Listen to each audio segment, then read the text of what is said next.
കർഷകരുടെ ഡൽഹി ചലോ മാർച്ചിന് നേരെ കണ്ണീർ വാതക ഷെല്ലുകൾ പ്രയോഗിച്ചു. പഞ്ചാബ് ഹരിയാന അതിർത്തിയായ ശംഭുവിൽ സംഘർഷാവസ്ഥ തുടരുകയാണ്. ആർ കിരൺ ബാബു ചേരുന്നുണ്ട്. കിരൺ, ഇപ്പോഴും സംഘർഷാവസ്ഥ തന്നെയാണോ? അവിടെ എങ്ങനെയാണ് സമരക്കാരെ പോലീസ് നേരിടുന്നത്? സജിത്ത്, ഇപ്പോഴും ശംഭുവിൽ സംഘർഷാവസ്ഥ തുടരുകയാണ്. ഒരു ഭാഗത്ത് ആയിരക്കണക്കിന് വരുന്ന കർഷകർ തടിച്ചുകൂടി നിൽക്കുകയാണ്.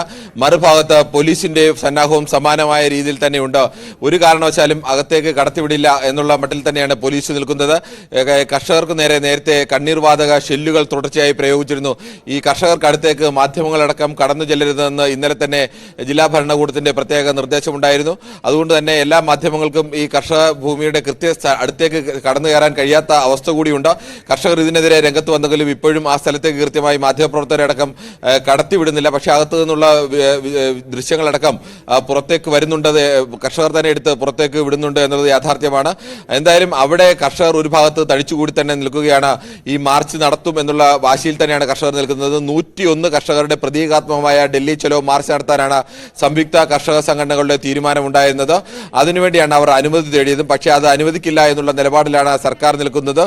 സർക്കാർ ശക്തമായ പോലീസ് സന്നാഹമാണ്. ഏകദേശം രാജ്യാതിർത്തിക്ക് സമാനമായ രീതിയിൽ പല ലെയറായി തിരിച്ചാണ് കർഷകരെ തടഞ്ഞിരിക്കുന്നത്. ഏറ്റവും പുറയിൽ കോൺക്രീറ്റ് ബ്ലോക്കുകൾ വെച്ചിരിക്കുന്നെങ്കിൽ അതിന് മുന്നിൽ കമ്പികളും ആണികളും ഒക്കെ അടിച്ച കോൺക്രീറ്റ് താഴെ വിരിച്ചിരിക്കുന്നു. അതിന് മുന്നിൽ വേലികൾ കൊണ്ട് കമ്പി ചുരുളുകൾ കൊണ്ട് റോഡിൽ നിരത്തിയിരിക്കുന്നു. അതിനു മുന്നിൽ ഇരുമ്പ് കൊണ്ടുള്ള ബാരിക്കേഡുകൾ നിരത്തിയിരിക്കുന്നു.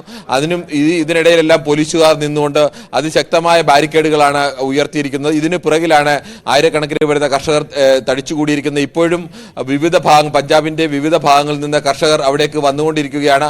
ഈ മാർച്ച് ഇവിടെ തന്നെ തുടരുക എന്നുള്ളതാണ് കർഷക സംഘടനകൾ എടുത്തിരിക്കുന്ന തീരുമാനം. ചിലപ്പോൾ ഡൽഹിയുടെ മറ്റതിർത്തികളിൽ നിന്നും ഇന്ന് ഈ മാർച്ച് വീണ്ടും തടഞ്ഞാൽ ഡൽഹിയുടെ മറ്റതിർത്തിയിൽ നിന്നും ഡൽഹിയിലേക്ക് സമാനമായ രീതിയിൽ ഡൽഹി ചലോ മാർച്ച് നടത്താനും കർഷക സംഘടനകൾ ആലോചിക്കുന്നുണ്ട്.